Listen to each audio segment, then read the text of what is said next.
Shalom friends, एक बार फिर से आप सभी का स्वागत है। आज मैं आपके लिए लेकर आई हूँ एक 1 ईयर बाइबल रीडिंग कैलेंडर। अगर आपका कोई बाइबल रीडिंग रूटीन नहीं है और आप कभी भी अपनी पूरी बाइबल कंप्लीट नहीं कर पाए हैं, तो ये वीडियो आपके लिए है। इसमें ओल्ड टेस्टमेंट और न्यू टेस्टमेंट के सभी चैप्टर्स को डे वाइज ऑर्गेनाइज किया गया है। डे 1 से लेकर डे 365 तक के सभी चैप्टर्स आपको यहाँ मिलेंगे। डे 365 पर आप अपनी पूरी बाइबल कंप्लीट कर पाएंगे, तो आप इसके द्वारा आशीषित हों। और अगर आपको ये वीडियो पसंद आती है तो आप अपने फैमिली और फ्रेंड्स से शेयर करें, और अगर आप चाहें तो आप सब्सक्राइब, लाइक और कमेंट भी करें और बेल आइकन को प्रेस करके नोटिफिकेशन ऑन करना ना भूलें। So praise the Lord, shalom to everyone. Let's get started. Day 118, chapter number 19। दाऊद को योआब की फटकार। तब योआब को यह समाचार मिला, राजा अबशालोम के लिए रो रहा है और विलाप कर रहा है। इसलिए उस दिन की विजय सब लोगों की समझ में विलाप ही का कारण बनी, क्योंकि लोगों ने उस दिन सुना कि राजा अपने बेटे के लिए खेदित है। इसलिए उस दिन लोग ऐसा मुंह चुरा कर नगर में घुसे, जैसा लोग युद्ध से भाग आने से लज्जित होकर मुंह चुराते हैं। और राजा मुंह ढापे हुए चिल्ला चिल्ला कर पुकारता रहा, हाय मेरे बेटे अबशालोम, हाय अबशालोम मेरे बेटे, मेरे बेटे।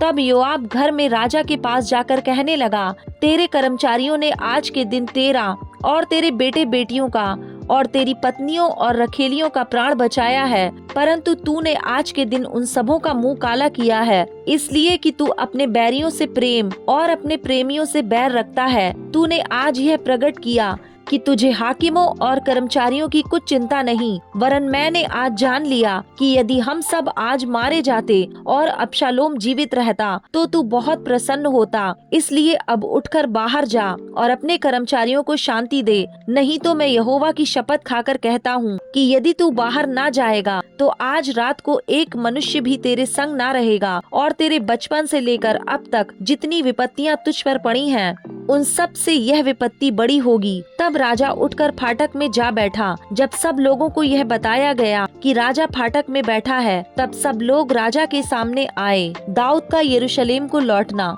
इस बीच इजरायली अपने अपने डेरे को भाग गए थे।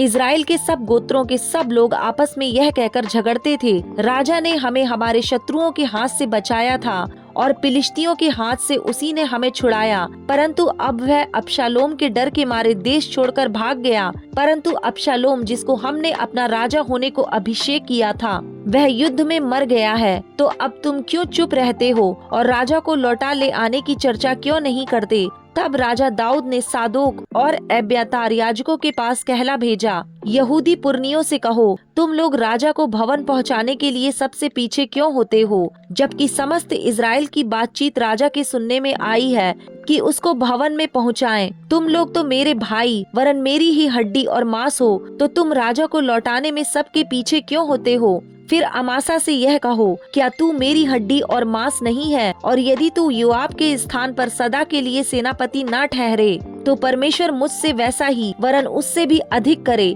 इस कारण उसने सब यहूदी पुरुषों के मन ऐसे अपनी ओर खींच लिया कि मानो एक ही पुरुष था। अतः उन्होंने राजा के पास कहला भेजा, तू अपने सब कर्मचारियों को संग लेकर लौट आ। तब राजा लौटकर यरदन तक आ गया और यहूदी लोग गिलगाल तक गए और उससे मिलकर उसे यरदन पार ले आए। शिमी को क्षमादान। यहूदियों के संग गेरा का पुत्र बिन्यामीनी शिमी भी, जो बहुरीम का निवासी था, फुर्ती करके राजा दाऊद से भेंट करने को गया। उसके संग 1000 बिन्यामीनी पुरुष थे और शाऊल के घराने का कर्मचारी सीबा अपने 15 पुत्रों और 20 दासों समेत था। वे राजा के सामने यरदन के पार पैदल उतर गए और एक बेड़ा राजा के परिवार को पार ले आने और जिस काम में वह उसे लगाना चाहे उसी में लगने के लिए पार गया। जब राजा यरदन पार जाने पर था, तब गेरा का पुत्र शिमी उसके पांवों के पास गिर के राजा से कहने लगा, मेरा प्रभु मेरे दोष का लेखा ना ले, और जिस दिन मेरा प्रभु राजा यरूशलेम को छोड़ आया, उस दिन तेरे दास ने जो कुटिल काम किया उसे स्मरण ना करे और न राजा उसे अपने ध्यान में रखे, क्योंकि तेरा दास जानता है कि मैंने पाप किया। देख, आज अपने प्रभु राजा से भेंट करने के लिए यूसुफ के समस्त घराने में से मैं ही पहले आया हूँ। तब सरूयाह के पुत्र अबीशै ने कहा, शिमी ने जो यहोवा के अभिषिक्त को शाप दिया था, इस कारण क्या उसका वध करना ना चाहिए? दाऊद ने कहा, हे सरूयाह के बेटों, मुझे तुमसे क्या काम कि तुम आज मेरे विरोधी ठहरे हो। आज क्या इज़राइल में किसी को प्राण दंड मिलेगा? क्या मैं नहीं जानता कि आज मैं इज़राइल का राजा हुआ हूँ? फिर राजा ने शिमी से कहा, तुझे प्राण दंड ना मिलेगा। और राजा ने उससे शपथ भी खाई। मपीबोशेत पर दाऊद की कृपा दृष्टि। तब शाऊल का पोता मपीबोशेत राजा से भेंट करने को आया। उसने राजा के चले जाने के दिन से उसके कुशल क्षेम से फिर आने के दिन तक ना तो अपने पाँव के नाखून काटे और ना अपनी दाढ़ी बनवाई और ना अपने कपड़े धुलवाए थे। जब यरूशलेमी राजा से मिलने को गए, तब राजा ने उससे पूछा, हे मपीबोशेत, तू मेरे संग क्यों नहीं गया था? उसने कहा, हे मेरे प्रभु, हे राजा, मेरे कर्मचारी ने मुझे धोखा दिया था। तेरा दास जो पंगु है, इसलिए तेरे दास ने सोचा, मैं गधे पर काठी कसवा कर उस पर चढ़ राजा के साथ चला जाऊंगा। और मेरे कर्मचारी ने मेरे प्रभु राजा के सामने मेरी चुगली खाई है। परंतु मेरा प्रभु राजा परमेश्वर के दूत के समान है, और जो कुछ तुझे भाए वही कर। मेरे पिता का समस्त घराना तेरी ओर से प्राण दंड के योग्य था, परंतु तूने अपने दास को अपनी मेज पर खाने वालों में गिना है।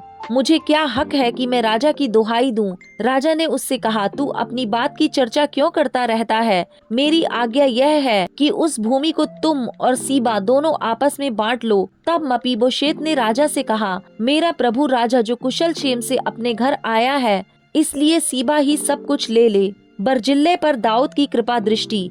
तब गिलादी बरजिल्ले रोगलीम से आया और राजा के साथ यरदन पार गया कि उसको यरदन के पार पहुंचाए। बरजिल्ले तो वृद्ध पुरुष था, अर्थात 80 वर्ष की आयु का था। जब तक राजा महनेम में रहा, तब तक वह उसका पालन पोषण करता रहा, क्योंकि वह बहुत धनी था। तब राजा ने बरजिल्ले से कहा, मेरे संग पार चल और मैं तुझे यरूशलेम में अपने पास रख कर तेरा पालन पोषण करूंगा। बरजिल्ले ने राजा से कहा, मुझे कितने दिन जीवित रहना है कि मैं राजा के संग यरूशलेम को जाऊं? आज मैं 80 वर्ष का हूँ। क्या मैं भले बुरे का विवेक कर सकता हूँ? क्या तेरा दास जो कुछ खाता पीता है उसका स्वाद पहचान सकता है? क्या मुझे गवैयों या गायिकाओं का शब्द अब सुन पड़ता है? तेरा दास अब अपने प्रभु राजा के लिए क्यों बोझ का कारण हो? तेरा दास राजा के संग यरदन पार ही तक जाएगा। राजा इसका ऐसा बड़ा बदला मुझे क्यों दे? अपने दास को लौटने दे कि मैं अपने ही नगर में अपने माता पिता के कब्रिस्तान के पास मरूं। परंतु तेरा दास किमहाम उपस्थित है। मेरे प्रभु राजा के संग वह पार जाए और जैसा तुझे भाए वैसा ही उससे व्यवहार करना। राजा ने कहा, हाँ, किमहाम मेरे संग पार चलेगा और जैसा तुझे भाए वैसा ही मैं उससे व्यवहार करूंगा। वरन जो कुछ तू मुझसे चाहेगा वह मैं तेरे लिए करूंगा। तब सब लोग यरदन पार गए और राजा भी पार हुआ। तब राजा ने बरजिल्ले को चूमकर आशीर्वाद दिया और वह अपने स्थान को लौट गया। राजा के विषय यहूदी और इजरायली लोगों में विवाद। तब राजा गिलगाल की ओर पार गया और उसके संग किमहाम पार हुआ, और सब यहूदी लोगों ने और आधे इजरायली लोगों ने राजा को पार पहुंचाया। तब सब इजरायली पुरुष राजा के पास आए और राजा से कहने लगे, क्या कारण है कि हमारे यहूदी भाई तुझे चोरी से ले आए और परिवार समेत राजा को और उसके सब जनों को भी यरदन पार ले आए हैं? सब यहूदी पुरुषों ने इजरायली पुरुषों को उत्तर दिया, कारण यह है कि राजा हमारे गोत्र का है। तो तुम लोग इस बात से क्यों रूठ गए हो? क्या हमने राजा का दिया हुआ कुछ खाया है या उसने हमें कुछ दान दिया है? इजरायली पुरुषों ने यहूदी पुरुषों को उत्तर दिया, राजा में 10 अंश हमारे हैं और दाऊद में हमारा भाग तुम्हारे भाग से बड़ा है। तो फिर तुमने हमें क्यों तुच्छ जाना? क्या अपने राजा के लौट आने की चर्चा पहले हम ही ने ना की थी? पर यहूदी पुरुषों ने इजरायली पुरुषों से अधिक कड़ी बातें कहीं। Chapter number 20। शेबा का विद्रोह। वहाँ संयोग से शेबा नामक एक बिन्यामीनी था। वह ओछा पुरुष बिक्री का पुत्र था। वह नरसिंगा फूंक कर कहने लगा, दाऊद में हमारा कुछ अंश नहीं और न यिशै के पुत्र में हमारा कोई भाग है। हे इजराइलियों, अपने अपने डेरे को चले जाओ। इसलिए सब इजरायली पुरुष दाऊद के पीछे चलना छोड़कर बिक्री के पुत्र शेबा के पीछे हो लिए। परंतु सब यहूदी पुरुष यरदन से यरूशलेम तक अपने राजा के संग लगे रहे। तब दाऊद यरूशलेम को अपने भवन में आया और राजा ने उन 10 रखेलियों को, जिन्हें वह भवन की चौकसी करने को छोड़ गया था, अलग एक घर में रखा और उनका पालन पोषण करता रहा, परंतु उनसे सहवास ना किया। इसलिए वे अपनी अपनी मृत्यु के दिन तक विधवापन की सी दशा में जीवित ही बंद रहीं। अमासा की हत्या। तब राजा ने अमासा से कहा, यहूदी पुरुषों को 3 दिन के भीतर मेरे पास बुला ला और तू भी यहाँ उपस्थित रहना। तब अमासा यहूदियों को बुलाने गया, परंतु उसके ठहराए हुए समय से अधिक रह गया। तब दाऊद ने अबीशै से कहा, अब बिक्री का पुत्र शेबा अबशालोम से भी अधिक हानि करेगा, इसलिए तू अपने प्रभु के लोगों को लेकर उसका पीछा कर, ऐसा ना हो कि वह गढ़ वाले नगर पाकर हमारी दृष्टि से छिप जाए। तब योआब के जन और करेती और पलेती लोग और सब शूरवीर उसके पीछे हो लिए और बिक्री के पुत्र शेबा का पीछा करने को यरूशलेम से निकले। वे गिबोन में उस भारी पत्थर के पास पहुँचे ही थे कि अमासा उनसे आ मिला। योआब तो योद्धा का वस्त्र फेटे से कसे हुए था और उस फेटे में एक तलवार उसकी कमर पर अपनी म्यान में बंधी हुई थी, और जब वह चला तब वह निकलकर गिर पड़ी। तो योआब ने अमासा से पूछा, हे मेरे भाई, क्या तू कुशल से है? तब योआब ने अपना दाहिना हाथ बढ़ाकर अमासा को चूमने के लिए उसकी दाढ़ी पकड़ी, परंतु अमासा ने उस तलवार की कुछ चिंता ना की जो योआब के हाथ में थी, और उसने उसे अमासा के पेट में भोंक दी, जिससे उसकी अतड़ियां निकलकर धरती पर गिर पड़ीं, और उसने उसको दूसरी बार ना मारा और वह मर गया। तब योआब और उसका भाई अबीशै बिक्री के पुत्र शेबा का पीछा करने को चले, और उसके पास योआब का एक जवान खड़ा होकर कहने लगा, जो कोई योआब के पक्ष और दाऊद की ओर का हो वह योआब के पीछे हो ले। अमासा सड़क के मध्य अपने लहू में लोट रहा था। जब उस मनुष्य ने देखा कि सब लोग खड़े हो गए हैं, तब अमासा को सड़क पर से मैदान में उठा ले गया, क्योंकि देखा कि जितने उसके पास आते हैं वे खड़े हो जाते हैं। तब उसने उसके ऊपर एक कपड़ा डाल दिया। उसके सड़क पर से सरकाए जाने पर सब लोग बिक्री के पुत्र शेबा का पीछा करने को योआब के पीछे हो लिए। शेबा की मृत्यु। शेबा सब इजरायली गोत्रों में होकर आबेल और बेतमाका और बेरियों के देश तक पहुंचा, और वे भी इकट्ठे होकर उसके पीछे हो लिए। तब योआब के जनों ने उसको बेतमाका के आबेल में घेर लिया और नगर के सामने एक टीला खड़ा किया कि वह शहरपनाह से सट गया, और योआब के संग के सब लोग शहरपनाह को गिराने के लिए धक्का देने लगे। तब एक बुद्धिमान स्त्री ने नगर में से पुकारा, सुनो सुनो, योआब से कहो कि यहाँ आए, ताकि मैं उससे कुछ बातें करूं। जब योआब उसके निकट गया, तब स्त्री ने पूछा, क्या तू योआब है? उसने कहा, हाँ मैं वही हूँ। फिर उसने उससे कहा, अपनी दासी के वचन सुन। उसने कहा, मैं सुन रहा हूँ। वह कहने लगी, प्राचीन काल में लोग कहा करते थे, आबेल में पूछा जाए, और इस रीति झगड़े को निपटा देते थे। मैं तो मेल मिलाप वाले और विश्वास योग्य इजरायलियों में से हूँ, परंतु तू एक प्रधान नगर नष्ट करने का यत्न करता है। तू यहोवा के भाग को क्यों निगल जाएगा? योआब ने उत्तर देकर कहा, यह मुझसे दूर हो दूर कि मैं निगल जाऊं या नष्ट करूं। बात ऐसी नहीं है। शेबा नामक एप्रैम का पहाड़ी देश का एक पुरुष जो बिक्री का पुत्र है, उसने दाऊद राजा के विरुद्ध हाथ उठाया है। अतः तुम लोग केवल उसी को सौंप दो, तब मैं नगर को छोड़कर चला जाऊंगा। स्त्री ने योआब से कहा, उसका सिर शहरपनाह पर से तेरे पास फेंक दिया जाएगा। तब स्त्री अपनी बुद्धिमानी से सब लोगों के पास गई। तब उन्होंने बिक्री के पुत्र शेबा का सिर काटकर योआब के पास फेंक दिया। तब योआब ने नरसिंगा फूका और सब लोग नगर के पास से अलग अलग होकर अपने अपने डेरे को गए।